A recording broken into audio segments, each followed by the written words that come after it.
Graça e paz. Quantos estão felizes com Jesus aqui nesta noite? How many of you are excited to be in the house of the Lord tonight? Amém? Glória a Deus. Sou o Wanderson, como o pastor falou, já moro nos Estados Unidos há 33 anos. Fui com 10 anos de idade. Aí você faz o cálculo aí e vai descobrir a minha idade. 43. Estou com alguns amigos aqui que nos acompanham hoje. Pastor Batista, que é de Sorocaba, da Primeira Igreja Batista de Sorocaba. Pastor Johnny, que é daqui do Rio de Janeiro. Grande amigo, também estudou muitos anos. Eu conheço o Johnny lá da Flórida, nos Estados Unidos, há muitos anos já. E o Prince, que é de Gana. Está estudando aqui no Rio de Janeiro, fala português e inglês. Homem de Deus também. Gente, acabei de chegar de São Paulo. Hoje de manhã estive ministrando numa igreja em São Paulo, em Guarulhos. E me sinto muito feliz e honrado de estar com vocês. Quantos aqui são abençoados? Basta você olhar para a pessoa que está do seu lado e você ver que você é uma pessoa abençoada. Olha como que ele está relaxado nessa poltrona. É uma bênção. Pastor, quero parabenizá-lo, viu, pela excelência. Fiquei apaixonado por esse templo aqui. Excelência, assento, desde a fachada da igreja. Deus merece o melhor. Não é verdade? Deus merece o melhor. Estou aqui no Brasil apenas por 10 dias. Vim acompanhar o meu pastor que vai chegar quinta-feira, na verdade. O nome dele é Larry Hawk. Eu faço parte do Ministério Americano. Eu sou pastor de missões e pastor de famílias nesse Ministério Americano. Sou professor também no Seminário Cristo para as Nações, Christ for the Nations. Não sei se alguém já ouviu falar do seminário.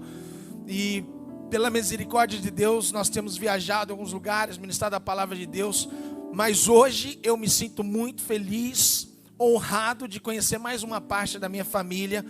Entendo o que o Senhor falou, respeito o pastor e acredito realmente que Deus tem nos unido para estarmos aqui. É um tempo aí que o Senhor também vai levar o Senhor para Dallas, para estar conosco lá.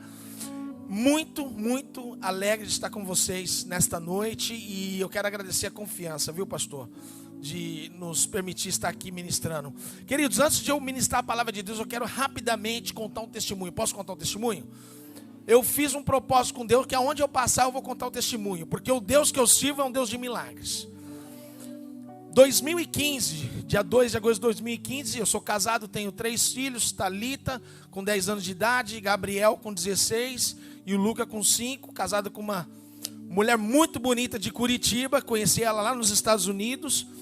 No dia 2 de agosto de 2015, nós estávamos, como um bom brasileiro, nós estávamos fazendo um churrasco ali no Cristo para as Nações. E uma amiga nossa pediu para levar as crianças na piscina. E de repente eu ouvi gritos, a Thalita se afogou. Ela tinha 3 anos de idade nessa época.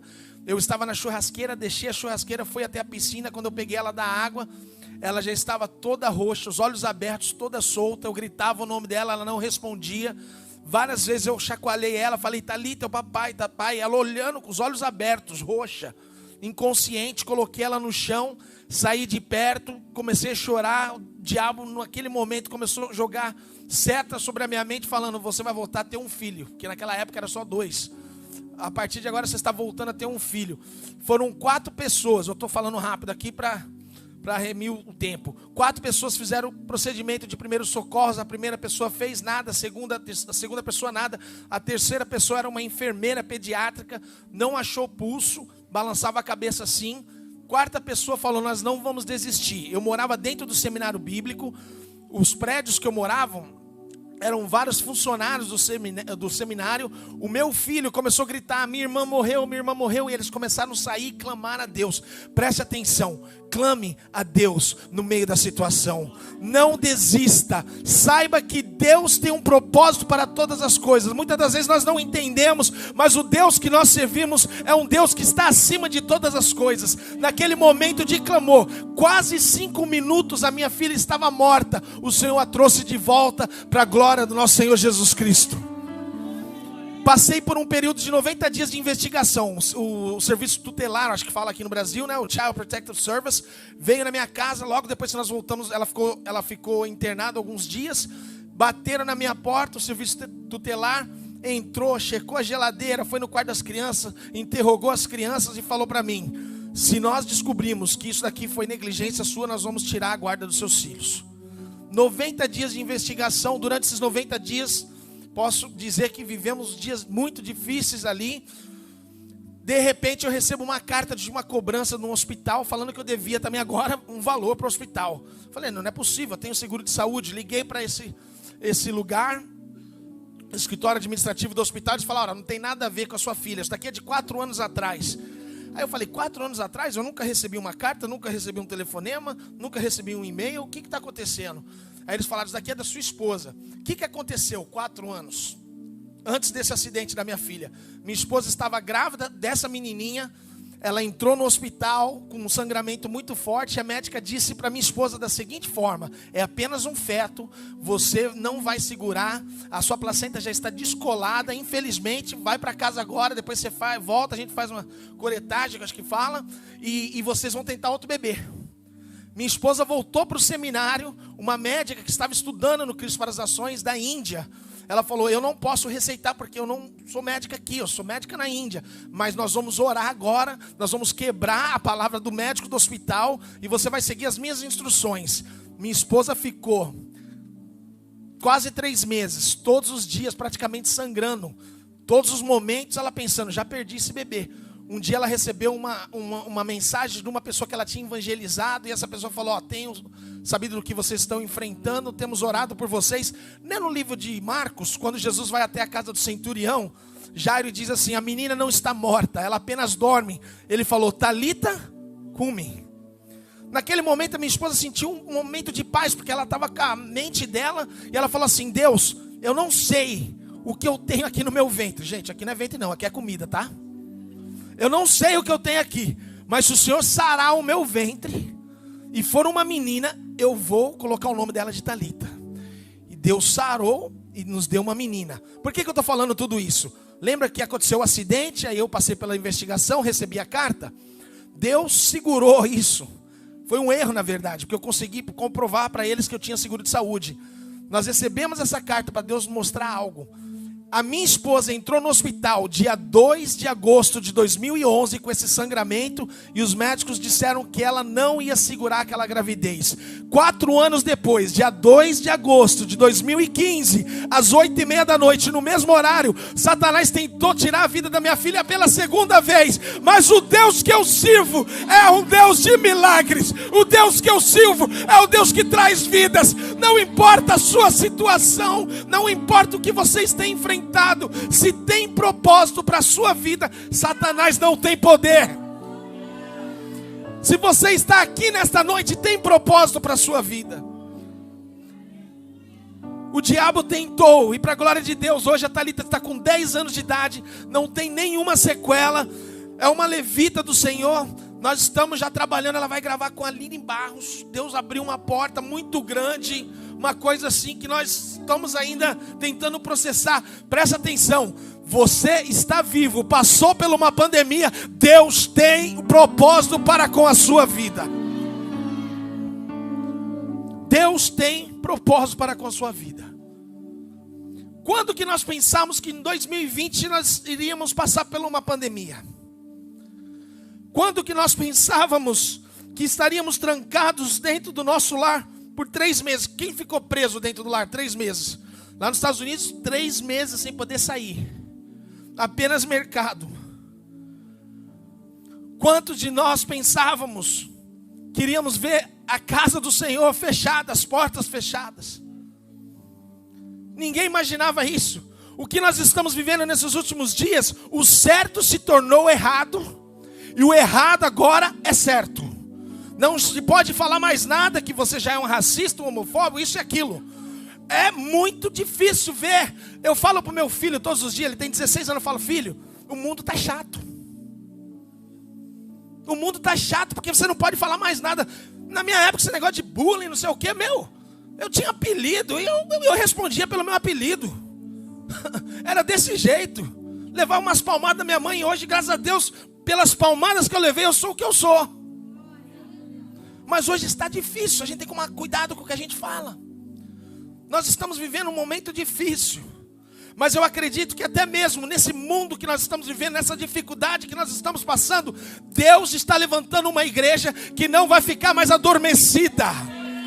Para pensar aqui. Por muitos anos a igreja ficou adormecida, mas nós não podemos mais ficar adormecidos. Nós chegamos ao momento na pandemia que a Bíblia foi amplificada. Nós estamos vivendo, eu não sei você, Jesus falou para os discípulos: como será o fim do tempo? Jesus falou: eu não sei o dia nem a hora, mas eu sei que vai ser como dores de parto.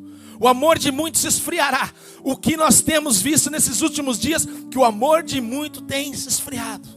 Nós temos visto falsos profetas. Nós temos visto rumores de guerra. Guerras acontecendo. Eu não tenho dúvida que nós estamos muito próximo da volta de Cristo. A igreja não pode mais vacilar. Não podemos mais vacilar. Eu me lembro crescendo, eu vi histórias de grandes evangelistas, homens de Deus, heróis da fé, como Catherine Kuhlman. Quem já ouviu falar de Catherine Kuhlman? Ela tinha uma voz bem fininha assim, ela falava: Deus está fazendo algo nesta noite. Aquele irmão lá atrás, Deus está curando você de câncer. Ela falava assim, instantaneamente as pessoas eram curadas. Smith Wigglesworth, uma fé louca esse homem tinha. Uma certa mulher trouxe um bebê que estava enfermo, e ela falou: pastor, quero que você ore pelo meu filho. Smith Wigglesworth fala: põe ele aqui no púlpito. Todo mundo olhando, achando que ele ia colocar as mãos sobre o bebê. Ele pega e dá um chute no bebê, pastor. Se eu tivesse naquele culto, eu acho que eu tinha pulado em cima daquele pastor. Mas sabe o que? Aquele bebê caiu e foi curado instantaneamente. Presta atenção, não sai aí chutando o bebê, viu? Por favor, você tem que realmente saber o que Deus está falando. Mas ele deu um chute, aquele bebê foi curado. Entrou um homem com um tumor no estômago, falando: pastor, ore por mim. Ele, em vez de colocar as mãos, ele deu um soco no estômago daquele homem. Instantaneamente aquele homem foi curado. Eu ficava ouvindo essas histórias e falava: Senhor, um dia eu quero viver esses milagres, eu quero vivenciar isso na minha vida.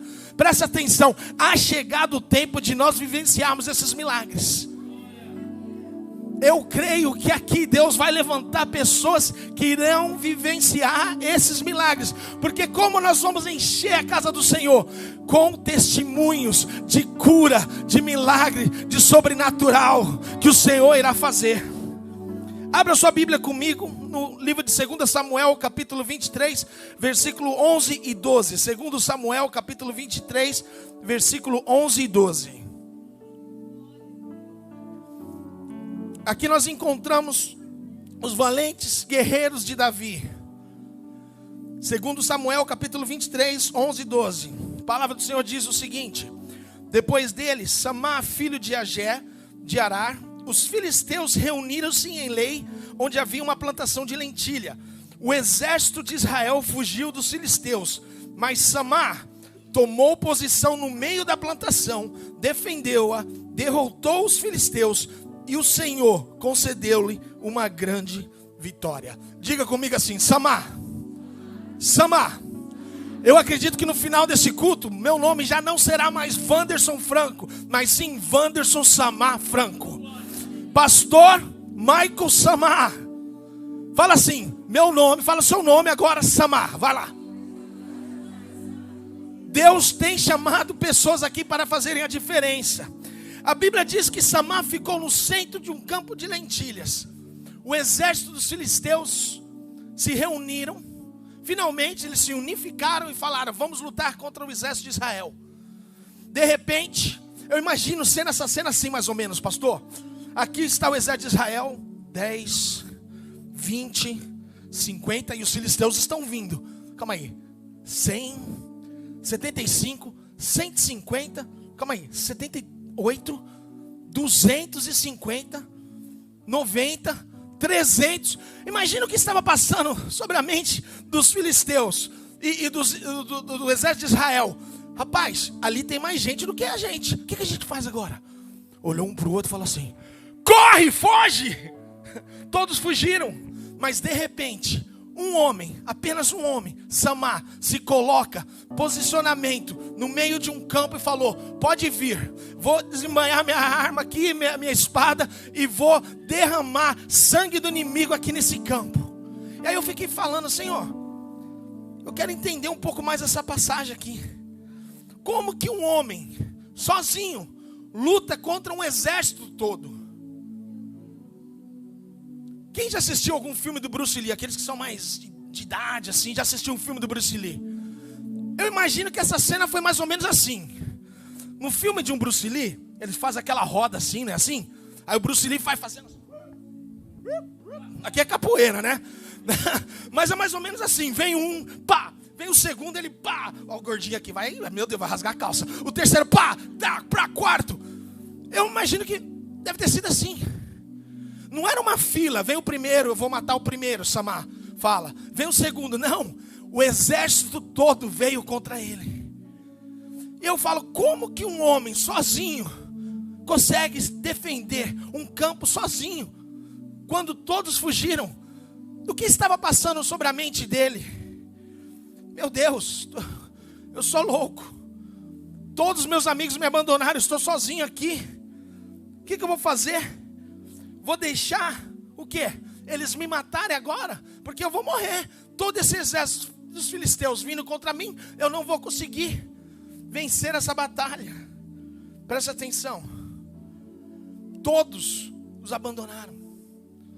Todos fugiram. A família dele fugiu, os melhores amigos dele fugiu. Mas Samar se posiciona no meio daquele campo e diz: pode vir. Um exército inteiro lutando contra aquele homem. Pode vir. A única razão para eles fugirem, o exército de Israel, é porque o exército dos filisteus com certeza deveria ter muito mais gente. Samar se posiciona no meio daquele campo e ele luta contra todos aqueles. Eu perguntei, Deus, como que isso pode acontecer? Eu falei, eu quero uma resposta. Tem algo de especial aqui que eu quero entender nessa passagem, pastor. Só existe uma resposta: milagre. Milagre. Um homem contra um exército. Só existe uma resposta: milagre. Ok, comecei a ler e eu falei, Deus, eu quero entender, porque esse homem deve ser muito especial, porque o nome dele só aparece uma vez na Bíblia. Presta atenção, por que Samar protegeu aquele campo? Vou te dar agora duas razões porque ele protegeu aquele campo. Você defende o quê? Aquilo que tem valor. Você defende o quê? Aquilo que pertence a você. Se é algo que não tem valor, você vai perder seu tempo. Mas se tem valor, você defende. Se você vê a sua sogra sendo espancada do outro lado da rua, você faz o quê? Deixa ela? Pastor, não peca não, pastor. Você defende o que tem valor, não é assim? Eu fiquei pensando assim, calma aí, um campo de lentilhas. Talvez essas lentilhas, elas sejam muito especiais. O que tem de especial nessas lentilhas? Talvez essas lentilhas, sejam como ouro. Aí eu comecei a pesquisar e na verdade, aquelas lentilhas, ela crescia no meio do mato. E eles nem tiravam aquelas lentilhas para que o povo, os mendigos pudessem comer daquelas lentilhas. Aí eu fiquei pensando, mas tá aí. É um campo que não tem valor. Lentilhas, feijão. Ele vai arriscar a vida dele, lutar contra todo um exército por algumas lentilhas. Por que arriscar a sua vida? Era um campo pequeno, não era valioso. Havia muitos outros campos em Israel. Os amigos estão fugindo e gritando: sai daí, foge com a gente, não vale a pena arriscar a sua vida. Ele não está defendendo a sua esposa ou os filhos dele. Ele está defendendo um campo de lentilhas. A palavra diz que ele fica no meio daquele campo. Ele fica no meio daquele campo e defende aquele campo. Por que ele defendeu? Anota aí se você estiver tomando notas. Duas razões. Primeiro, era o seu campo. Era o campo dele. Você defende o seu espaço. Ele defendeu a comunidade dele. Ele defendeu a família dele. Era dele. Era dele e ele assumiu a responsabilidade porque era dele. Não tenho certeza se ele comprou, se foi uma herança, mas era o campo que o Senhor tinha entregado a ele. Nós não defendemos aquilo que não é nosso, gente. Nós defendemos aquilo que tem valor. E segundo, ele defendeu, porque ele estava cansado de ser roubado. Ele estava cansado de fugir. Ele estava cansado de ser aterrorizado pelos filisteus. Ele falou: eu vou defender aquilo que é meu. Eu vou me colocar aqui, me posicionar no meio desse campo e vou lutar por aquilo que é meu. Tá bom, pastor. E o que tem a ver isso comigo? Preste atenção. Deus me trouxe aqui para te dizer que você tem um campo de lentilhas que eu não posso lutar por você. Você tem um campo de lentilha que o pastor não vai poder lutar por você. Muito tempo nós ficamos parados, muito tempo nós ficamos calados, e agora, parece ser tarde. Nós não vamos desistir. Não é tarde, igreja. É o momento de nós, como igreja, nos levantarmos, abrimos a nossa boca, pregarmos a genuína palavra de Deus. Não podemos comprometer a palavra de Deus. Estão querendo enfiar algumas coisas nas nossas crianças, estão querendo enfiar algumas coisas na nossa família. Presta atenção, temos que realmente viver a palavra de Deus. Não podemos comprometer a palavra de Deus. Mas muitos estão, nos Estados Unidos virou uma onda agora de Visitor Friendly Church, igrejas amigas do visitante. Então só se prega graça. Graça, graça, eu posso tudo, eu faço o que eu quero, eu vivo do jeito que eu quero, eu vou para as baladas e faço o que eu quero, é graça. Presta atenção, o Deus que eu conheço, o Deus que eu sirvo, Ele ainda está buscando pessoas que vivam em santidade. Vou viver minha vida do jeito que eu quero. Deus está buscando aqueles que estejam vivendo uma vida em santidade, fugindo do pecado. Porque aquele que é amigo do mundo, a palavra diz que é inimigo de Deus. O nosso Pai, o Deus divino, deu a cada um de nós um campo de lentilhas. Talvez Ele entregou nas suas mãos a sua família. E Ele está pedindo para que você defenda a sua família. Ele está pedindo para que você ore pela sua família. Ele está pedindo para que você ministre sobre a sua família. Talvez sejam os seus amigos, os seus colegas da faculdade. Presta atenção, não entre no modo automático. Muitos estão vivendo a sua vida no piloto automático. Estão só cruzando, perdendo tempo, e a vida é passageira, gente. A vida passa. Dias atrás eu tinha 20 anos. E nós estamos no modo automático e deixamos de defender aquilo que Deus quer que nós venhamos defender. Talvez seja os seus colegas de trabalho. Talvez seja, Deus tenha colocado o campo de lentilhas para você. Talvez seja esse estado do Rio de Janeiro, cidade maravilhosa, que lindo esse lugar. Povo lindo, povo abençoado. Talvez Deus está colocando algo nas suas mãos. Deus está entregando algo no seu coração, que é o momento de você defender esse campo. O estado do Rio de Janeiro pertence ao Senhor Jesus Cristo. Talvez seja a nação brasileira.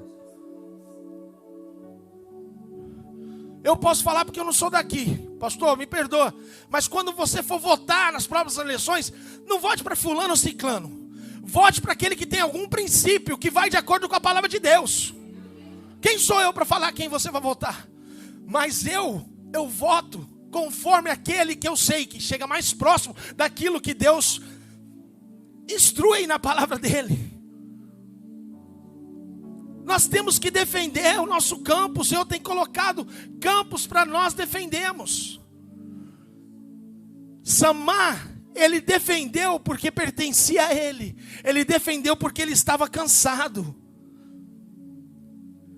Muitos anos, 7 anos atrás, o pastor aqui falou, faz 7 anos que existe o ministério, pastor.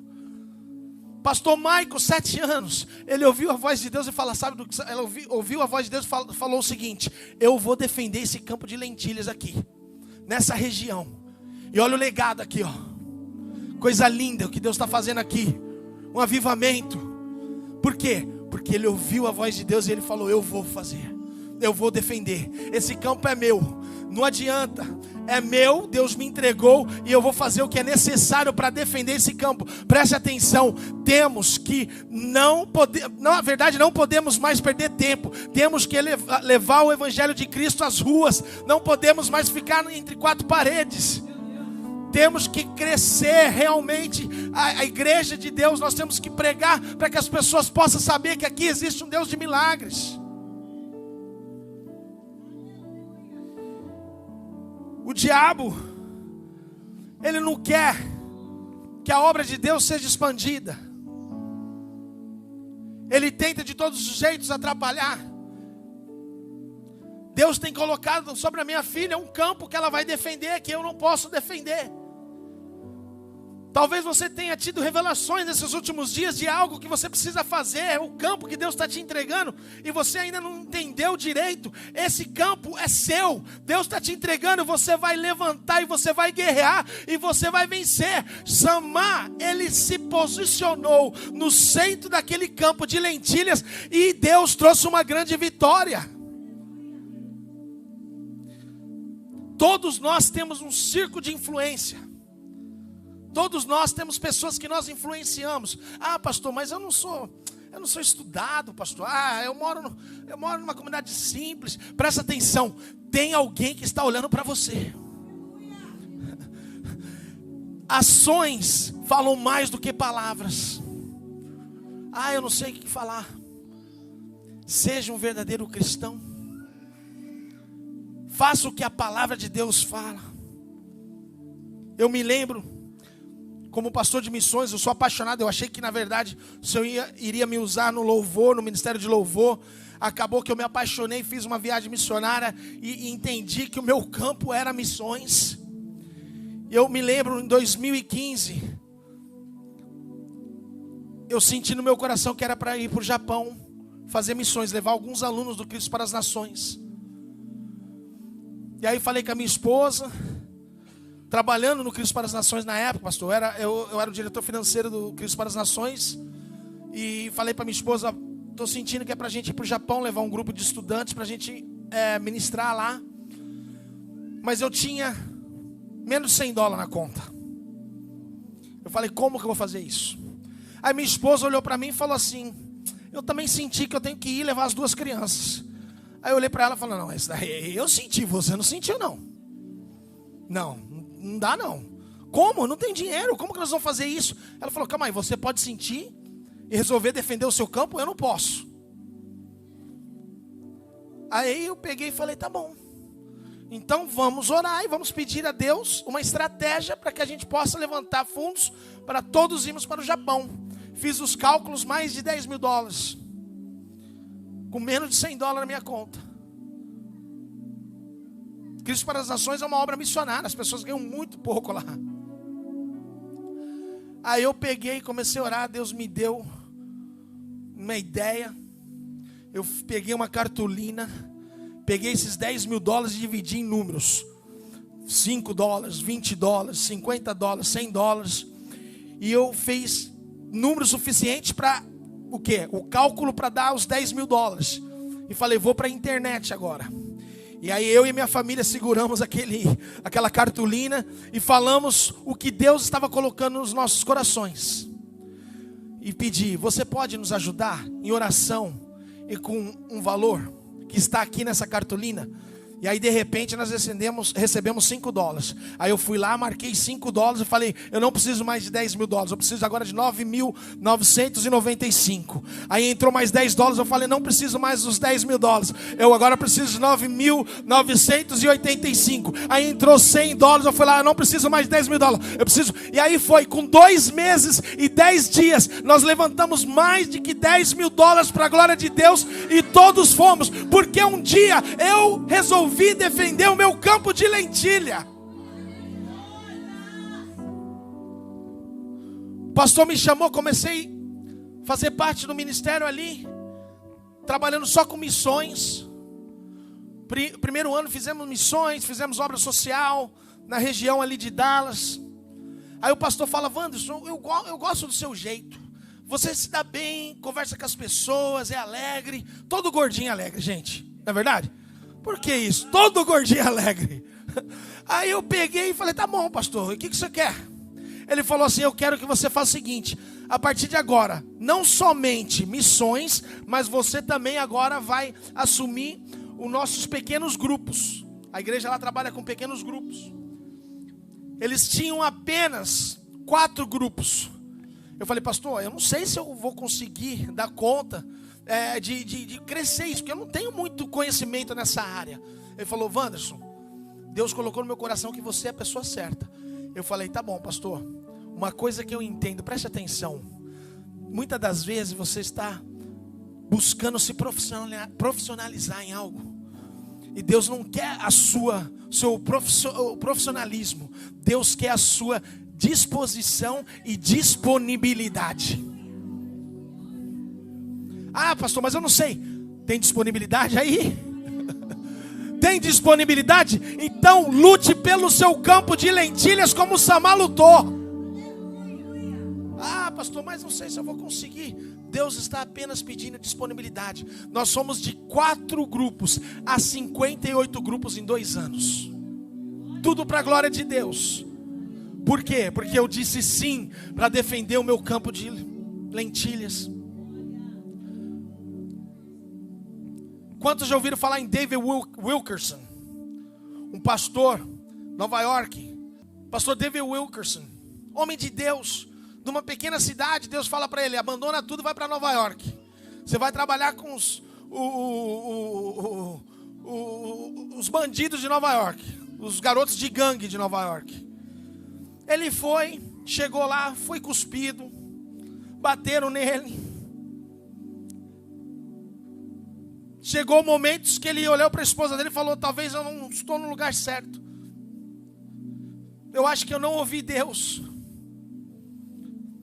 E ela falou, não, vamos, se Deus trouxe, Deus vai fazer algo. E ele começou ali a ministrar para as gangues de Nova York.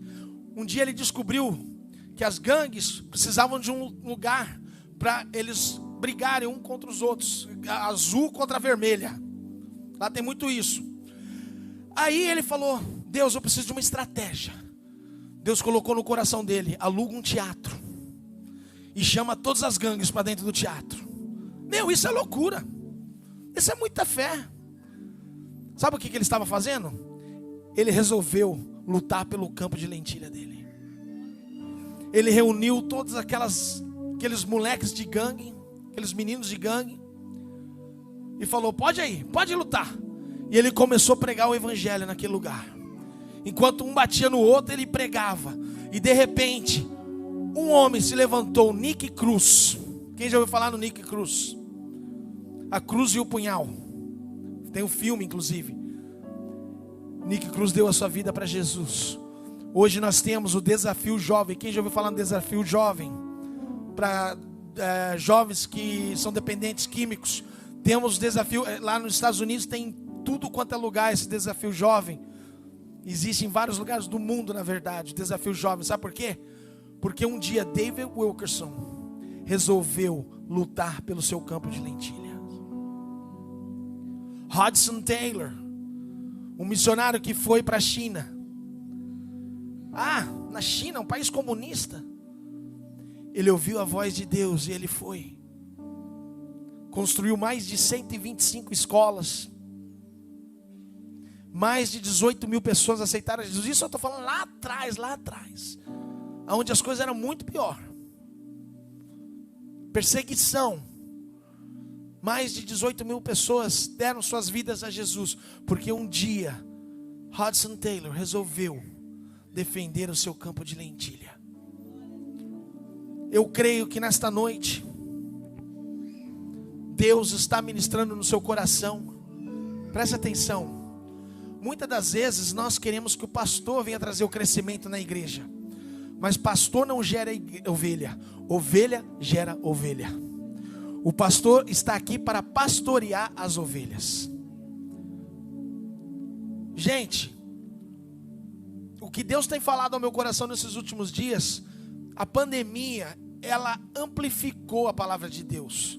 Nós ouvimos falar, Jesus Cristo um dia vai voltar. Agora não, eu creio que Ele está muito próximo da volta. Porque nós já estamos vivendo profecias. Mateus 24, nós estamos vivendo dias difíceis. Dias que o certo é errado, gente. Não se pode falar mais nada, tem que tomar muito cuidado, senão você é processado, você é preso. As coisas estão acontecendo muito rápida. Nós não podemos mais dormir no ponto. Nós precisamos defender aquilo que Deus tem colocado diante de nós. E duas coisas que Deus tem ministrado no meu coração: saia, evangelismo, fala da palavra de Deus. E outra coisa, santidade. Santidade. Não deixe o mundo entrar dentro da sua casa. O mundo está entrando, está se tornando tudo normal. Nós, como igreja, não podemos mais perder tempo. Eu quero nessa noite desafiar você com essa palavra. Gostaria de pedir que todos se colocassem de pé, pastor. Posso pedir para que todos se coloquem de pé? Feche os seus olhos agora, onde você estiver. Eu gostaria de desafiar você nesta noite. Eu não vou fazer um altar, mas eu quero desafiar você a defender o campo que o Senhor tem te entregue. Todos de olhos fechados nesse momento, cabeças curvadas. Deus está ministrando na sua vida agora, Deus está ministrando agora no seu coração. Você sabe qual é o seu campo. O pastor não sabe, eu não sei. Deus sabe e você sabe. E o meu desafio para você hoje é: quem está disposto a assumir essa missão de defender o seu campo? Levante a mão onde você estiver. Eu estou disposto a defender o campo, aquilo que o Senhor tem entregue nas minhas mãos. Todos de olhos fechados. Eu quero fazer uma rápida oração e já vou passar para o pastor. Fica com a sua mão levantada, eu quero ver sua mão. Várias mãos, mais da metade levantou as mãos. Gente, defenda o seu campo. Talvez seja o seu filho que está nas drogas e você já não acha que tem mais jeito. Deus não te abandonou. Defenda o seu campo. Talvez seja o seu esposo que está um alcoólatra, que seja ele. Deus não te abandonou e ele será salvo através do seu testemunho. Defenda o seu campo. Ah, essa cidade está tomada por traficantes, isso, aquilo. Presta atenção, o Rio de Janeiro não pertence ao diabo, o Rio de Janeiro pertence a Deus. Defenda o seu campo.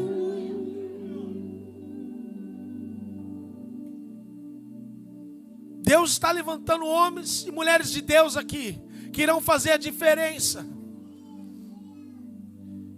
Eu acredito, primeiro, estou impressionado com a excelência que vocês têm aqui. Que lindo isso daqui. Estou falando. É difícil, a gente chega nas igrejas. Excelência. E daqui é para lugares maiores, gente.